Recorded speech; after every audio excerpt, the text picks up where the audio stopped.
Kumusta mga pangs? At ngayon, boring ang mga pango, kaya magluluto ngayon tayo ng ramen. Alam niyo bang tawang-tawa ako sa mga pinaggagawa ko sa buhay ko? Di ko nga alam kung anong uunahin ko. At dahil nga boring na ako sa buhay ko, at ito, naisipan ko na mag-vlog. Malay mo naman, sumikat din tayo at magkaroon tayo ng limpak-limpak na salapi. Kidding aside, wow, English! Sa totoo lang, di ko alam kung paano mag-vlog, kung paano i-edit ang mga videos, at kung ano-ano pang dapat gawin.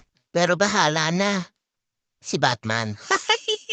So ngayon, kumuha na ako ng repolyo para ilagay natin dito sa ramen. Ang mga ingredients ko pala ay hotdog, spam, pwede rin ham, at mga kung ano-ano pa. Nilalagyan ko lang siya ng repolyo, pero ginagawa ko na kasi yan dati pa sa Japan. Minsan nilalagyan ko siya ng mga mushroom, tofu. O anong gusto mo ilagay? Pero promise, masarap yan talaga. Lalo na sa malamig na panahon. Nung binili ko yung gin ramen, meron yan dalawang klase. Isang maanghang at isang hindi. Pero mas gusto ko kasi maanghang talaga eh. So ayan, gayatin na natin yung repolyo para naman. Kontain lang natin kasi hindi naman masyadong kinakain ng anak ko. At syempre, hot tayo kaya dadagdagan natin ng sili. Aray ko po. Alam niyo ba, masarap din to i-partner sa kanin yung gagawin mong ulam. Tapos hihigop ka ng mainit na sabaw. Wow, kasarap ah. Buksan na natin na ramen at lagyan na natin do kasi kumugulo na yung tubig ko. So ayan, mulo na yung tubig ko. Inuna ko pa lang nilagay yung dalawang itlog para madali siyang maluto. Lagay ko na yung noodles ko, tapos syempre hindi siya kasya kaya natin ko sa gitna. Hayaan lang natin siya lumubos sa tubig. Pagkatapos, balik-balik na rin natin para maluto lahat at malagyan lahat ng tubig. Hindi pala biro mag-edit ng mga vlogs, napakahirap, nakakainis. Pero carry lang, nag-enjoy naman ako. Ayang kumukulo na yung noodles, ako nilalagay ko na yung repolyo.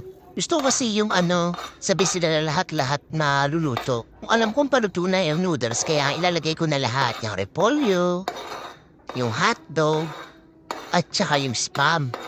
Pagkatapos, sinalo-halo ko lang yan. Tapos ilalagay ko na yung seasoning, yung mga gulay, at saka yung pampalasa niya.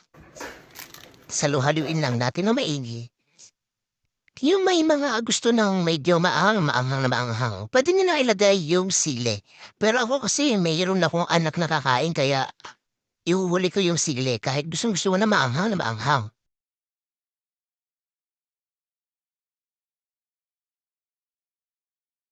Parang luto na yung dalawang itlog natin kaya hanguin na natin sina.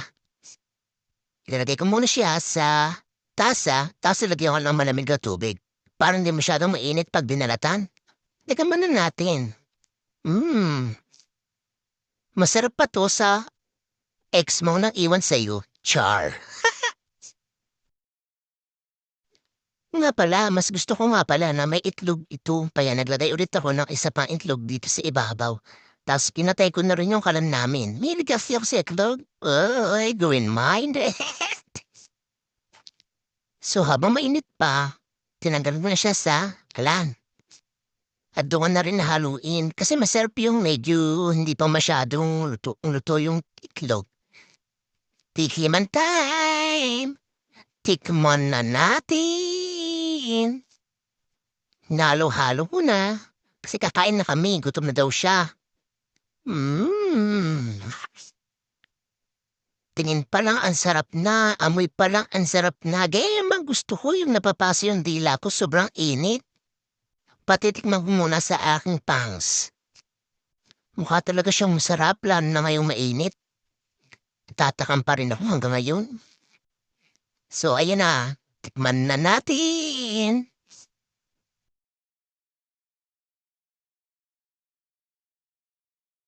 So, yung gustong-gusto nga siya. Kaya di na niya mapigilan yung kumain. Approve na approve sa kanya kahit na anghang. Kain pa rin siya, sige lang. Pinagyan ko na nga pala sa kanya yung itlog kasi binata ko na kanina. Masarap talaga siya, promise. Tingnan naman ako, lumapang na rin. O sige, lapang hanggang tumaba. Bata yan kahit hanggang magkapaso-paso pa hindi na. Ang sarap kasi.